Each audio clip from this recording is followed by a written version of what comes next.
Hello everyone. So I'm back after long.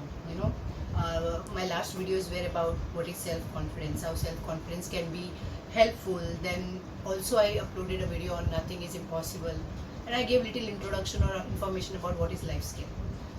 Today I have chosen a topic which is very close to my heart, and also I just felt that why don't I just update my viewers about the layman questions that I always come across. Okay, so people often ask me, what is counseling and what do you do? My profile is counseling. I work as a school counselor, and I've been, listening the day I completed my master's in counseling psychology. I've been listening, or I've been told or said, you are a doctor, you are a pathology doctor, you are a counselor. What do you do? So basically, what is counseling? This is something that I'm going to talk about today. I don't read people's mind.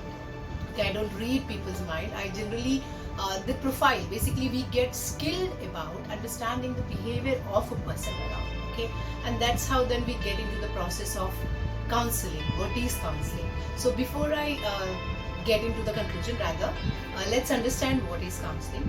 Counseling is a collaborative teamwork where one person is a client and one person is a counselor, like me. Like I'm skilled one, or I have some set of skill which I can help my client with. So they come with their queries or the question, and then we sit together in a collaboration to work towards a goal. So what do we do? What are the few things that we have to take care before starting the counseling? We make sure that we maintain the ethical system, like ethics which is required. So that is confidentiality of the discussion that is going to happen in that room. We decide and we discuss about the problem, and then we decide that what can be the goal, and then we try to work towards it, and then we try to achieve the goal. Now what happens is, the very first thing is we want, or we generally look forward that our client, whoever is seeking counseling, they are willing to work towards modification. Counseling cannot be done just by coming in the counseling room. A client who wishes to take counseling, he also has to have a willingness to modify himself. Okay, the first thing. If he is not agreeing, so the counseling is not going to happen. No matter what number of the session you're taking. If he's not ready to modify, he cannot change. Or if he's not bringing the change, you're not going to work it. So very first essential thing is he willing to modify himself, or whatever the things that he wants to work on? Second, once if he's ready to work, then bringing his awareness, trying to understand the problem. We both try to understand what is the problem. We do not start working on all the problem together. We decide, we choose only one problem at a time. Okay? So first thing is, we want him to be ready to bring the modification. Second, we ask for working on one problem at a time. Okay? Now, after that, once he agrees to work on one problem, we start trying to work on identifying the problem. Now again, this is a process where you have to see whether the situation is in his control or whether the situation is out of his control, both the way. And then once we come to the core of the problem, which is the first problem, only one problem at a time, then we decide some homeworks. Okay, so we identify the problem. After identifying the problem, we decide what can be the homework or takeaway, and then after that we give the homework and try to give the next session. Now, first session is never the only session that can be can be done. Like, no client will be good in one session. No, that's also not possible. That is also one of the myth that people have, that no, I had a counseling and I'm like all okay within one session. No, it's not possible.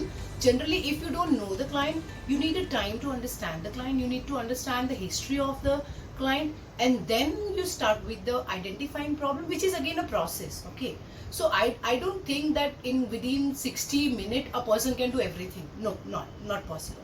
Even if you're trying to apply a CBT CBT, I'm sure you must be knowing. So I'm just telling you, CBT is cognitive behavioral therapy, which is also one of the therapy.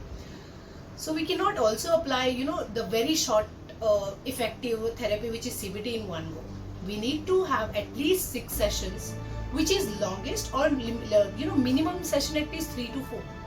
So every session which is of 16 minutes, where we try to first build a rapport with the client, we try to understand the problem, we try to set a goal also, we try to make understand the client that you have got the potential to work on yourself. So we are the guiding mentors, where we help our clients to understand that they can do the best for themselves. They've got the potential. The only thing what happens is, when we come across with the problem, our decision making power gets blocked, and we just get overwhelmed, and we cannot see that we are having potential. But then that's the reason then we as a third person come into the picture. Now also there's another problem, like again bringing in awareness that counseling is not that bad. Counseling can be given to anyone. A child from 10th standard, if he just comes and says, "Ma'am, I'm going through breakup," does that mean end of the world? No, it's okay. She can come and talk to me, and probably she feels better. So, not only in school, but also in personal life, also in vocation, education, everywhere counseling is, and counseling is very simple. I don't know if counseling has become or it was like taboo, that counseling means a person is not in his own mental status, good mental status. It's not that. It's just a simple thing that you can do in every day-to-day life. Going to a therapist is okay, and nowadays obviously after the pandemic things have changed. So going to a therapist is all okay. You just get a guidance where you can work on yourself, where you get the non-judgmental, accepting and supportive system, where they are not going to be there for you. They'll be keep telling you that you can do it and you're doing it great. They will only push you towards your goods. They will help you to see your potential, and that's the reason I rather would say everyone should go for therapy if they need it. Rather feeling bad about it, you should go and vent out or talk about your emotions and just spread awareness about this. Okay, so we'll see you again in next video. Thank you so much. That's all.